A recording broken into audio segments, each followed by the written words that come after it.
Ya, kita ada banyak pengalaman lah.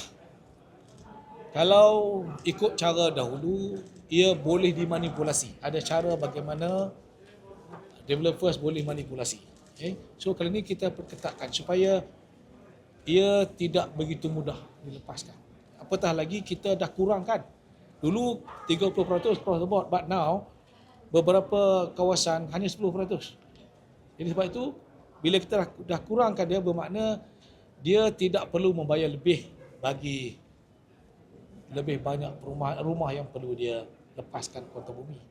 At the same time, dia kena akur dan ikut peraturan yang bukan ketat sangatlah, tapi lebih sesuai untuk kita katakan adil kepada LPHP dan juga kepada pembeli. Data SPR ini, contoh macam di Kening atau di Buntung ni, memang tak ada orang Melayu. Sebab dia berdasarkan data SPR ni pengundi lah.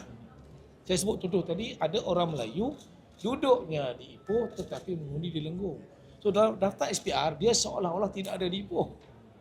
Jadi kita pindah, kita menggunakan data DOSM.